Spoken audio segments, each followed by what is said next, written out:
Greetings! I am William White, Music Director of Harmonia Orchestra and Chorus, the new name of Orchestra Seattle Chamber Singers. And I'm so glad to invite you to our 2021-2022 season, which we are calling Renewal. The season kicks off with a concert called Jubilation on Saturday, October 9th at First Free Methodist Church. This concert sort of picks up where we left off. The last public performance that we gave as a large ensemble was in February of 2020, and we featured then the world premiere of a piece by Quinn Mason, a very talented young composer from Dallas, Texas. The piece that we are going to play this time around is a relatively recent piece by Quinn. It's called Toast of the Town, and it is a delightful work of light music, something that we very rarely hear from contemporary composers today. It's the kind of piece that you can go out humming the tunes after the first time you hear it. Then we will feature our chorus on two works, one by Antonin Dvorak, a psalm, as well as a psalm by yours truly, William White. Then the second half of the concert features a brani scelti of opera excerpts and choruses and overtures. It's a delightful concert with very high spirits that you will not want to miss. The second concert of our season is on Saturday, November 6th, also taking place at First Free Methodist Church, and it's called ELEGY. The featured work on the program is Johannes Brahms' A German Requiem. Now, this is a requiem unlike any others that came before it. It's not a setting of the traditional Roman Catholic Mass for the Dead. Rather, Brahms chose a number of selections from the Bible that talk about the experience of what it means to be human and to suffer loss and to lead a life with meaning. He specifically expunged any reference to Jesus Christ or any kind of Christological religious symbolism because he wanted a requiem that would be a humanistic piece. And that's what he gave us. And it's one of the glories of the choral orchestral repertoire, and something of a repertoire piece for our ensemble, no surprise. This piece is going to be preceded by a rarity, a work called Elegy for Brahms, appropriately enough, composed by the British composer Sir Charles Hubert Hastings Parry. Parry unfortunately died in the last worldwide pandemic, the Spanish flu pandemic of the year 1918. We thought that this concert would be an appropriate way to acknowledge the loss that we've all suffered over the past year and a half. And it seems only right that in order to experience a renewal, we have to reflect upon and acknowledge what has gone before us. In December, we present our annual performances of George Frederick Handel's Messiah. This year we have, once again, two performances.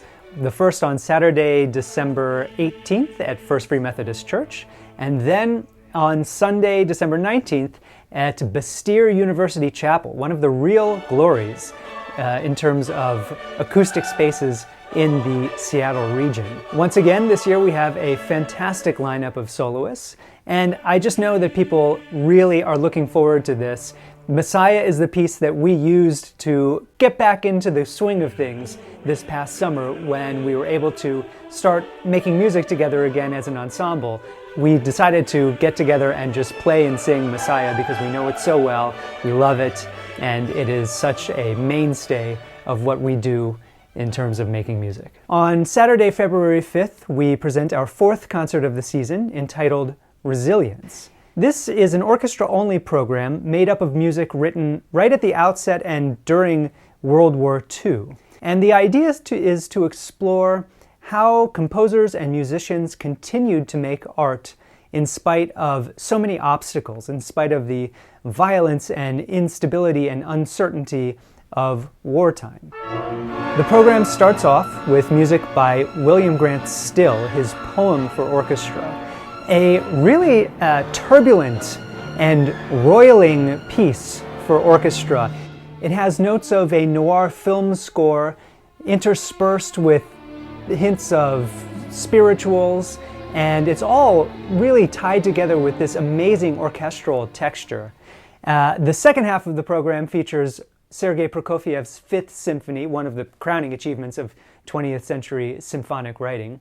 And for our concerto, we have a piece by Samuel Barber, his violin concerto.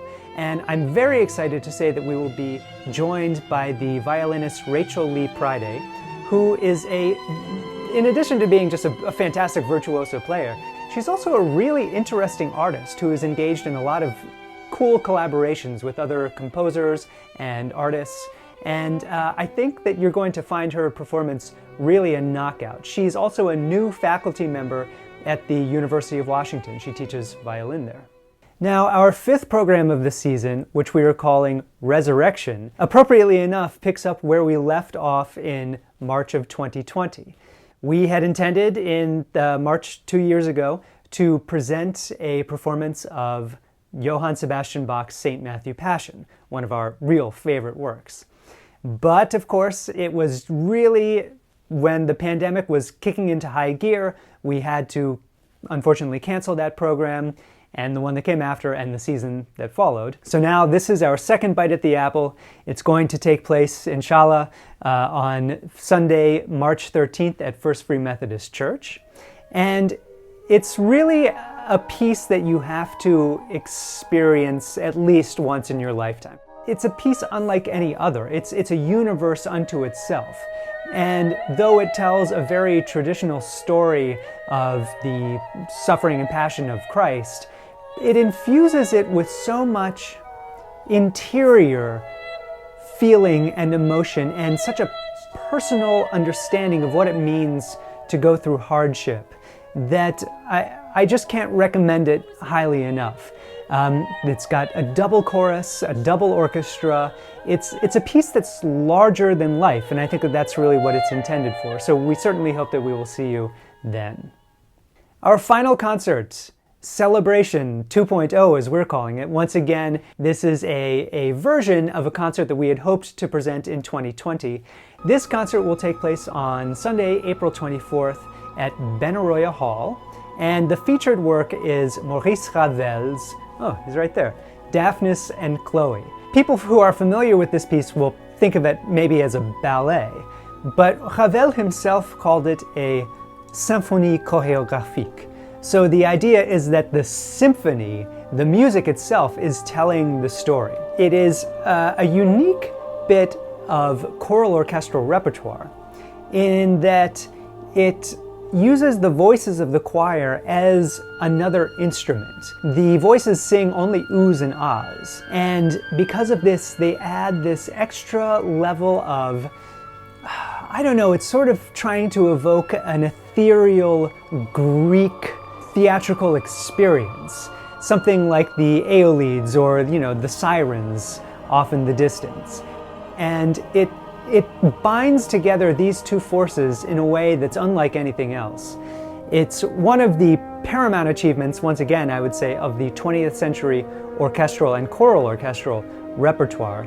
It's Ravel's great masterpiece, if you ask anybody, including me. And we are going to pair with the Ravel two works. The first is a piece from our recent repertoire, a piece by Lily Boulanger called D'un matin de printemps, of a morning in springtime, appropriate for the time of year when we will be presenting this. And lo and behold, a new work by yours truly called The Muses. This is a choral orchestral theme and variations very much inspired by Ravel's Daphnis and Chloe. Although there are words, the words are in ancient Greek, so everybody bone up on your Homeric epics before you come to this concert. And it tells the derivation and a little bit about each of the ancient Greek muses. There's the muse of lyric poetry, the muse of dance, the muse of theater. I am really excited to present this piece to you. It'll be a world premiere, of course, and hopefully a very fitting way to round off our season. I'll just end by saying that we can't thank you, our supporters, enough for supporting Harmonia as we found our new identity and name, and as we've tried to do what we can to keep the arts alive in the past 18 months. I would very much recommend to people that they check out the video that we recorded at Bastyr University Chapel just a few months ago. This was a work that we commissioned during the pandemic by one of our collaborative artists, Carlos Garcia. He wrote a string quartet titled Islandia.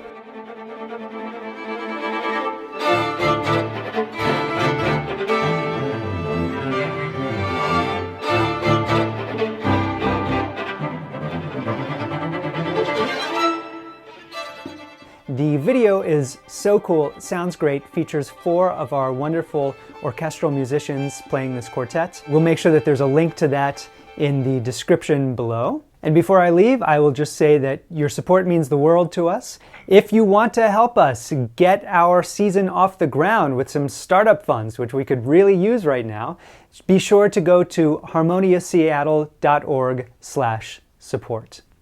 Until our first concert on October 9th, or whenever you are ready to join us, be it in person or via a live stream link, and we are offering live stream option to all of our concerts this season. I look forward to seeing you then, and I wish you the best. Cheers.